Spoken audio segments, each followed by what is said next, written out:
A exclusão do livro de Enoque da Bíblia é um tema fascinante e envolto em mistério.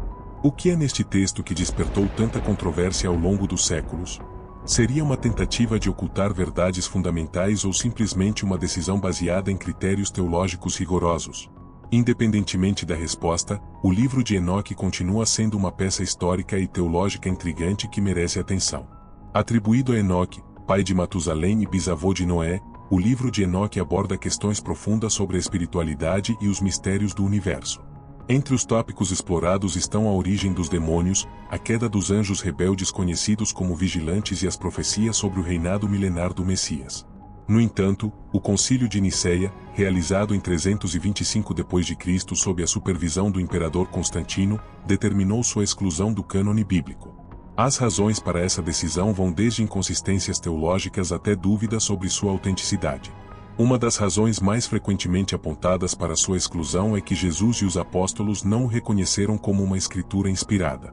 Embora alguns dos primeiros pais da Igreja tivessem apreço pelo texto, ele nunca foi citado diretamente como palavra de Deus. Isso o tornou menos autoritário aos olhos dos líderes religiosos que participaram da formação do cânone bíblico. Mesmo assim, alguns argumentam que o livro de Enoque influenciou passagens da Bíblia. Um exemplo notável é o livro de Judas, especificamente os versículos 14 e 15, que dizem: "O Senhor veio com milhares de seus santos para executar julgamento sobre os ímpios e suas obras malignas." Essa passagem é semelhante ao que Enoque declara em seu livro: "Eis que ele virá com 10 milhões de santos para julgar todos os seres humanos." No entanto, ao examinar essas declarações de perto, surgem discrepâncias. Enquanto Judas menciona milhares, Enoque fala em milhões. Essa diferença pode ser explicada pelo uso da palavra grega murias, que pode significar milhares ou incontáveis, dependendo do contexto. Isso sugere que, embora o livro de Enoque tenha deixado uma marca, ele não foi tratado como escritura por Judas. Outro aspecto importante é a inconsistência teológica do livro de Enoque. O texto apresenta narrativas que se desviam das doutrinas aceitas pela Igreja. Por exemplo, ele detalha a história dos vigilantes, anjos enviados para guiar a humanidade, mas que se desviaram de sua missão. Segundo o relato, esses anjos se apaixonaram por mulheres humanas e geraram descendentes conhecidos como nefilis. Esses seres, descritos como gigantes violentos e caóticos, trouxeram destruição à terra, agravando o estado de pecado da humanidade. A desobediência dos vigilantes levou Deus a tomar medidas drásticas. Eles foram aprisionados nas profundezas da terra como punição por suas transgressões. Enoque, descrito como um homem justo e íntegro, atuou como mediador entre esses anjos caídos e Deus, tentando interceder em favor deles.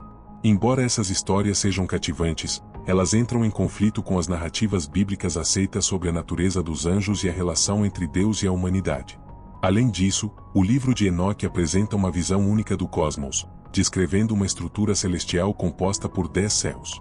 Cada nível é caracterizado por elementos específicos. No primeiro céu, os anjos são responsáveis por fenômenos atmosféricos como chuva e neve. No segundo céu, Enoque encontra uma prisão onde anjos rebeldes são mantidos em trevas. No terceiro céu, ele relata ver o paraíso, que inclui o jardim do Éden e também o inferno, onde os ímpios são punidos por seus pecados. Os níveis superiores incluem descrições ainda mais elaboradas. Enoque testemunha fenômenos celestes impressionantes, como os movimentos do Sol e da Lua, criaturas angelicais majestosas, finalmente, o trono de Deus no 10º céu. Ali, ele relata ter visto a presença divina em toda a sua glória.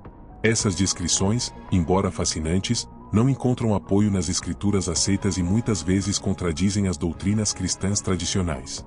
Outro ponto crucial para a exclusão do livro de Enoque é a dúvida sobre sua autenticidade. Estudiosos afirmam que ele foi escrito séculos após o tempo de Enoque, o que torna improvável que ele seja o autor original. Essa falta de credibilidade sobre sua origem foi uma razão significativa para que o texto fosse rejeitado como escritura inspirada. Além disso, o livro de Enoque não foi aceito na Torá, o conjunto de textos sagrados que formaram a base do Antigo Testamento. Rabinos judeus consideraram o livro incompatível com os ensinamentos da Torá e o classificaram como não inspirado. Essa rejeição influenciou a forma como os primeiros cristãos o enxergaram, contribuindo para sua exclusão definitiva. Um exemplo de sua incompatibilidade com as escrituras canônicas é encontrado em Enoque 40:10, onde se menciona um anjo fiel que preside sobre os arrependidos e lhes concede vida eterna.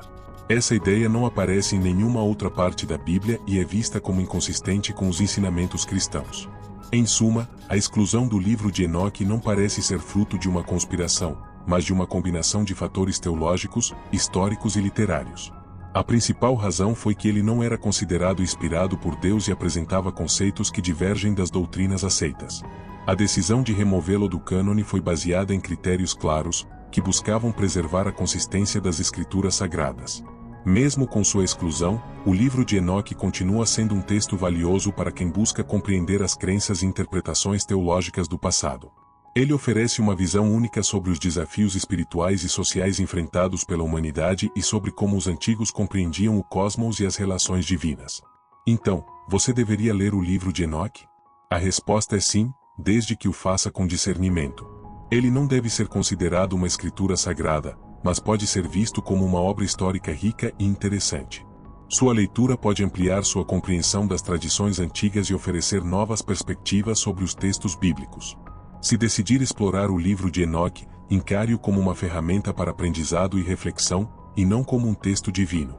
Use-o para entender como as pessoas da antiguidade lidavam com questões espirituais e teológicas, mas mantenha um olhar crítico sobre suas narrativas e ensinamentos. Por fim, o que você pensa sobre o livro de Enoque? Acredita que ele deveria ter sido incluído na Bíblia, ou acha que sua exclusão foi a decisão correta? Deixe sua opinião. E se gostou desse conteúdo, não deixe de se inscrever e conferir nosso próximo vídeo.